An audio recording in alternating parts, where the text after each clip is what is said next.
কোরবানির সামনে আসছে, এখন থেকে আমরা একটু পরিবারের সদস্যদেরকে নিয়ে বসি, বাচ্চা সহ ফ্যামিলির সব সদস্যরা একটু বসেন, মশওয়ারায় বসেন, পরামর্শ মজলিসে বসেন, বসে জিজ্ঞাসা করেন আমরা আসলে কোরবানিটা কেন করতেছি। গোশত খাওয়া, ফ্রেশ গোশত আহরণ করা, মানুষের সামনে নিজেদের মুখ উজ্জ্বল করা, কি ধান্দা, উদ্দেশ্য কি? একজন একজন করে সবাই মতামত নেন এবং এটা নিশ্চিত করেন যে আমরা আল্লাহর জন্যই কোরবানি করছি। এটা কিভাবে নিশ্চিত করব? একটা তো বললাম যে বিশাল বড় গরু কোরবানি করেন সব সময়, এবার একটু ছাগল কোরবানি করেন, দেখেন তো মনে মানাইতে পারেন কিনা।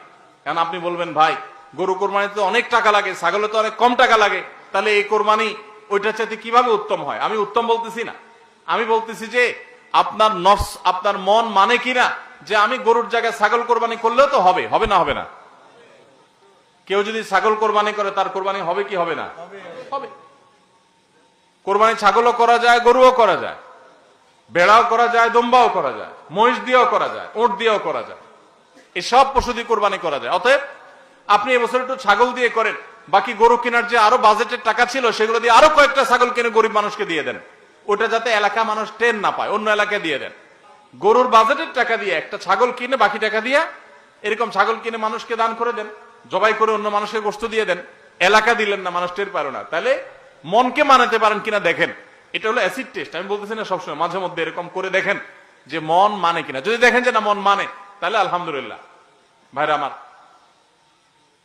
আর একইভাবে মাঝে মধ্যে আমার কোরবানি আমি জবাই করলাম, গোশত সব দিয়ে দিলাম, ফ্রিজে খুব একটা ভরলাম না, অল্প স্বল্প রাখলাম।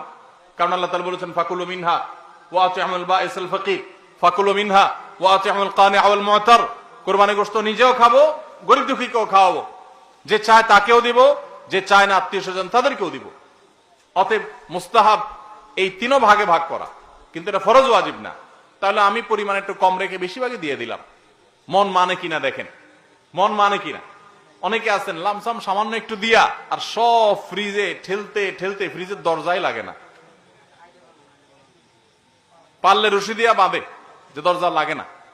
কারণ গোশত, পায়া, ভুড়ি, কলিজা, ফ্যাপসা সব ঢুকাইতে ঢুকাইতে ফ্রিজ বেচারা জাম হয়ে গেছে।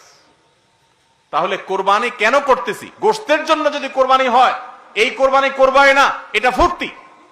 কোরবানি তো ত্যাগের নাম। আপনার ভিতরে ত্যাগ কতটা আছে, ত্যাগের মানসিকতা কতটা আছে? আপনি আল্লাহর রাহে, আল্লাহকে খুশি করার জন্য লাখ টাকা দিয়ে গরু কোরবানি